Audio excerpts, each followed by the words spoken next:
الحمد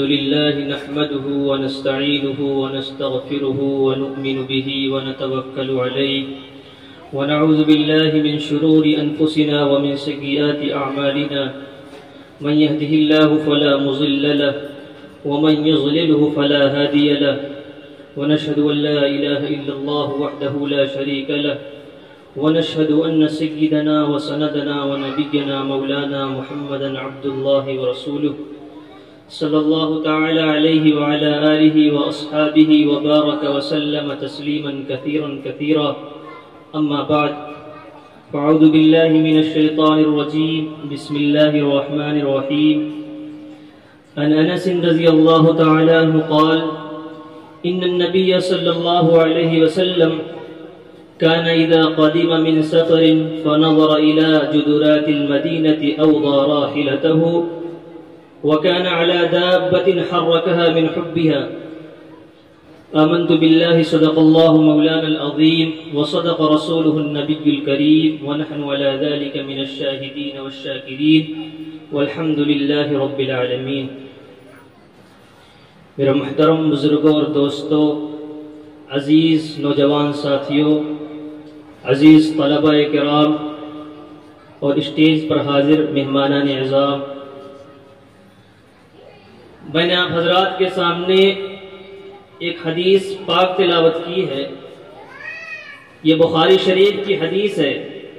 حضرت انس رضی اللہ تعالیٰ عنہ اس کے راوی ہیں. حضرت انس رضی اللہ تعالیٰ عنہ فرماتے ہیں کہ نبی پاک صلی اللہ علیہ وسلم جب کہیں سفر میں جاتے اور سفر سے واپس ہوتے، آپ صلی اللہ علیہ وسلم کو دور ہی سے جب مدینہ کے در و دیوار دکھائی دینے لگتے تو آپ صلی اللہ علیہ وسلم اپنے اونٹنی کو ایڑ لگاتے اور اس کو تیز بھگاتے. اگر کسی دوسری سواری پر سوار ہوتے تو اس کی رفتار کو بڑھا دیتے. ایسا آپ صلی اللہ علیہ وسلم مدینہ کی محبت کی وجہ سے کیا کرتے تھے. چنانچہ اس حدیث کی شرح میں حافظ ابن حجر اسقلانی رحمۃ اللہ علیہ لکھتے ہیں وفي الحديث دلالة على فضل المدينة وعلى مشروعية حب الوطن. یہ حدیث مدینہ کی فضیلت اور وطن سے محبت کی مشروعیت پر دلالت کرتی ہے، وطن سے محبت کے جواز پر دلالت کرتی ہے. اسی وطن کی محبت، اسی وطن سے لگاؤ اور تعلق کی بنا پر اور عقیدت کی بنا پر ہم اور آپ حضرات یہاں 15 اگست کے دن جشن کے موقع پر جمع ہوئے ہیں. آج ہندوستان کی یوم آزادی ہے. آج آزادی کے بعد 78 سال کا سفر ہم طے کر چکے ہیں. ہندوستان کی آزادی انتہائی طویل اور صبر آزما جد و جہد کے بعد حاصل کی گئی اور ہمارے مجاہدین آزادی نے بخوشی اور ہنستے ہنستے موت کو گلے لگا کر اور اپنی جانوں کا نذرانہ پیش کر کے ہمیں یہ آزادی فراہم کی اور انگریزی سامراج کو ہندوستان سے بھاگنے پر اور ہندوستان چھوڑنے پر مجبور کر دیا تھا. اس لیے ضرورت ہے اس بات کی کہ ہم اس آزادی کی قیمت کو سمجھیں اور اپنے مجاہدین آزادی کو حقیقی معنوں میں خراج عقیدت پیش کریں. انہیں خراج عقیدت پیش کرنے کا مطلب یہ نہیں کہ ان کی تصاویر پر پھول مالا چڑھایا جائے یا ان کی تعریف میں اور ان کی شان میں 2-4 جملے کہہ دیے جائیں.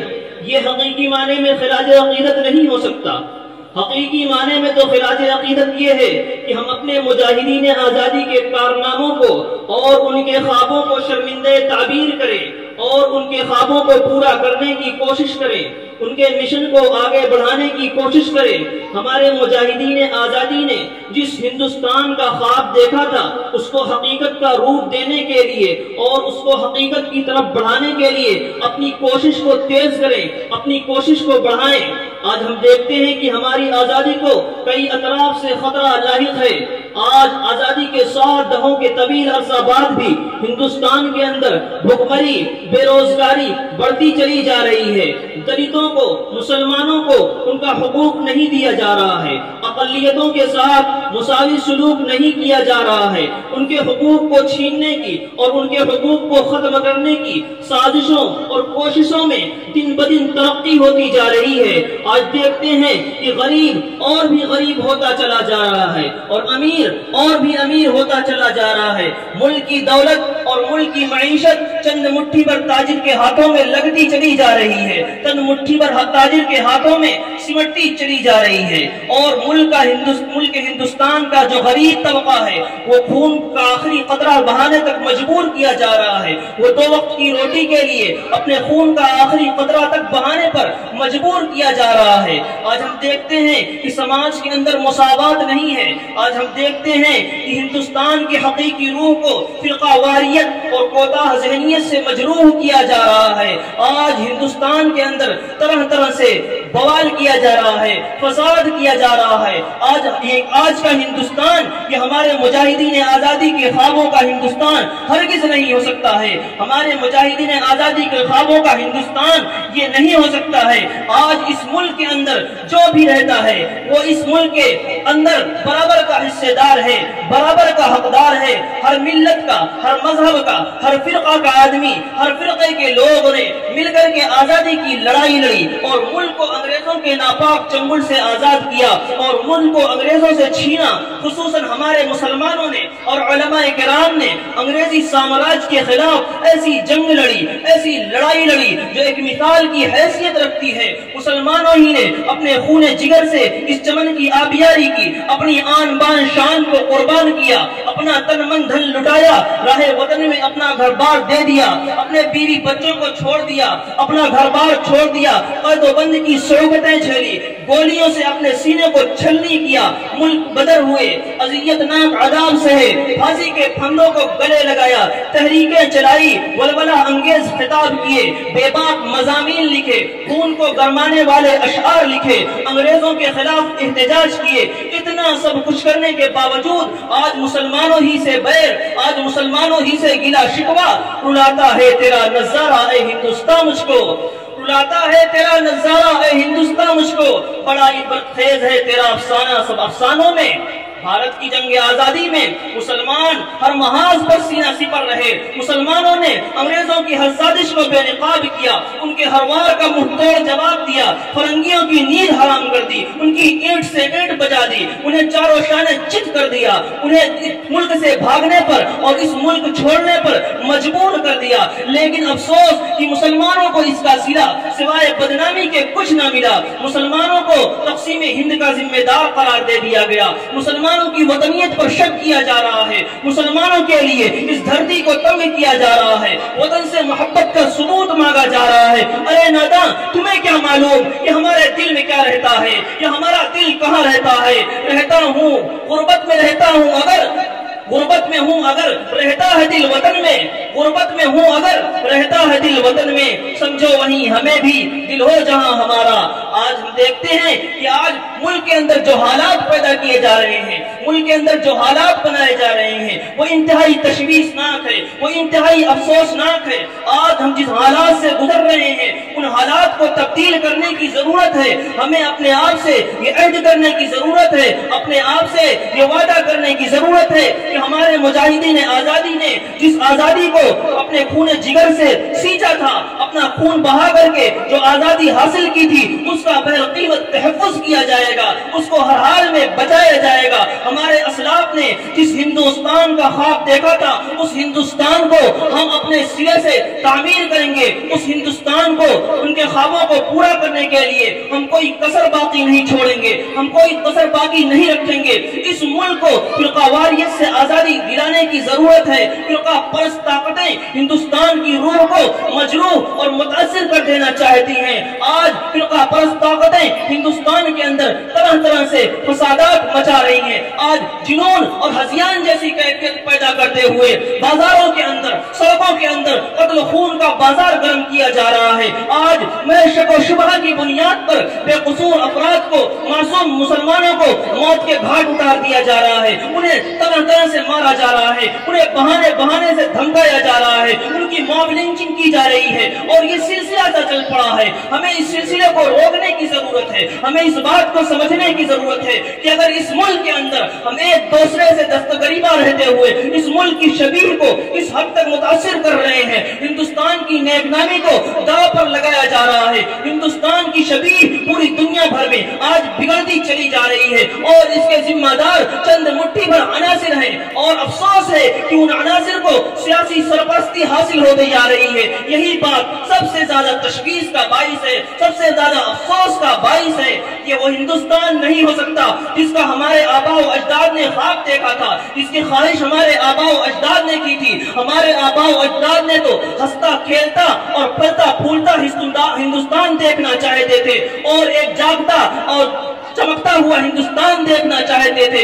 آج ہم سب کی ذمہ داری ہے کہ ہم سب ایسے ہی ہندوستان کی تعمیر کریں۔ ہم سب کو یہ سمجھنے کی ضرورت ہے، ہم سب کو یہ سوچنے کی ضرورت ہے کہ آزادی کے ثمرات پر ہم سب کا برابر حق ہے، ترقی کے ثمرات سب میں برابر انداز میں تقسیم کیے جانے چاہیے۔ آج ہم دیکھتے ہیں کہ ملک کی دولت پر چند مٹھی پر تاجروں کو قبضہ کرنے کا موقع دے دیا گیا ہے، جس کی وجہ سے محنت کرنے والے مزدور، محنت کرنے والے ہندوستانی محروم ہوتے جا رہے ہیں۔ ہمیں اس سماجی عدم مساوات کو روکنا ہے، اس کے خلاف جد و جہد کرنے کی اور اس کے خلاف کوشش کرنے کی ضرورت ہے، اور ہمیں اس بات کو یقینی بنانے کی ضرورت ہے کہ ملک بھر میں خوشحالی آئے، ملک دنیا بھر میں مثالی ترقی کرے، اور اس کے ترقی کے ثمرات چند مٹھی بھر تاجر گھرانوں تک نہیں بلکہ ہر ہندوستانی تک اور ہر فرد تک پہنچے، تاکہ ہر ہندوستانی یہ محسوس کرے کہ ہم حقیقی معنوں میں آزاد ہیں، ہم حقیقی معنوں میں فرقہ پرستی سے آزاد ہیں، فرقہ واریت سے آزاد ہیں، ہم جو ہے غربتوں سے آزاد ہیں، ہم بے روزگاری سے آزاد ہیں، ہم عدم مساوات سے آزاد ہیں۔ جب تک ہم ایسا ہندوستان نہیں بنائیں گے اس وقت تک کہ ہمارے مجاہدین آزادی کے خوابوں کا ہندوستان ہرگز نہیں ہو سکتا ہے۔ آج ضرورت اس بات کی ہے کہ ہم اپنے قول و عمل سے، اپنے فعل سے اسلام کی صداقت و حقانیت کو واضح کریں۔ ہمیں شکوہ ہے کہ عوامی نمائندہ اداروں کے اندر ہماری تعداد بہت کم ہے، اس لیے ہماری آواز نہیں سنی جا رہی ہے، لیکن افسوس کہ جہاں ہماری آواز کا سنا جانا یقینی ہے، جہاں ہمیں جانے سے کوئی روک نہیں سکتا ہے، ہماری نمائندگی وہاں کتنے فیصد ہے؟ اگر ذہن منتقل نہیں ہوا ہو تو میں بتاتا چلوں کہ مساجد کی 5 وقتہ نمازوں کے اندر ہم کتنی تعداد میں شریک ہوتے ہیں، ہماری تعداد کتنی ہوتی ہے؟ یہ وہ در ہے جہاں سب بات سنی جاتی ہے، سب کی سنی جاتی ہے، لیکن ہم اللہ رب العزت کے دربار میں جانے سے، اللہ رب العزت سے اپنی تکالیف کو دور کرنے کے لیے درخواست کرنے سے، ہم اللہ رب العزت سے اپنی مرادیں مانگنے سے اس قدر گریزاں ہیں۔ آج ہمیں سوچنا چاہیے کہ جس در پہ جانا ذلت نہیں ہے بلکہ عزت ہے، جس رب سے مانگنا عبادت ہے، جس رب سے مانگنا فخر بلندی کی چیز ہے۔ آج مسلمانوں کو یہ سمجھنے کی ضرورت ہے، یہ سوچنے کی ضرورت ہے کہ ہم نے اس در کو چھوڑ کر ہر در پر بھٹک رہے ہیں، اس لیے آج پوری دنیا کے اندر ہماری ذلت و رسوائی ہو رہی ہے۔ کاش کی مسلمان یہ سمجھ لیتے، مسلمان یہ جان لیتے کہ ایک ہی در ہے، اس در پہ جایا جائے گا تبھی جا کر کے کچھ ملے گا۔ آج اس در کو تھام لیتے، اللہ کی رسی کو مضبوطی سے پکڑ لیتے۔ آج اس بات کی ضرورت ہے کہ فرقہ پرست طاقتوں کے سامنے ہم شیشہ پلائی دیوار بن جائیں، مسلک و مشرب، ذات پات اور کوئی مسائل میں ہم الجھ کر کے منتشر ہو گئے ہیں۔ اس انتشار نے ہمیں بہت کمزور کر دیا ہے، ہمیں خوفلا کر دیا ہے۔ ہم اس سے نکل کر کے محض کلمے کی بنیاد پر اتحاد و اتفاق کو ہمیں فروغ دینا چاہیے، اور ایک دوسرے پر کفر و الحاد کے کیچڑ اچھالنے سے اور ایک دوسرے پر کفر و الحاد کا فتویٰ لگانے سے گریز کرنا چاہیے، اور آپس میں مل کر کے اس ملک کی ترقی کے لیے کوشاں رہنا چاہیے، اور اس ملک کی ترقی کے لیے اپنی تن من دھن کی بازی لگا دینا چاہیے۔ اللہ تعالی ہم سب کو اس بات کی توفیق عطا فرمائے کہ ہم سب ایک دوسرے سے مل کر کے اتحاد و اتفاق کے ساتھ اس ملک کو آگے بڑھانے کی کوشش کریں، اور اس ملک کے امن چمن پیدا کرنے کی کوشش کریں، اور اس ملک کے اندر سے فرقہ پرست طاقتوں کو ختم کرنے کی اور اس ملک سے ان کو ہٹانے میں اللہ تعالی ہم سب کو کامیابی نصیب فرمائے۔ اللہ تعالی ہم سب کو اس ملک کی ترقی کے لیے ہمیشہ کوشاں رکھے، آمین۔ وما علینا الا البلاغ المبین۔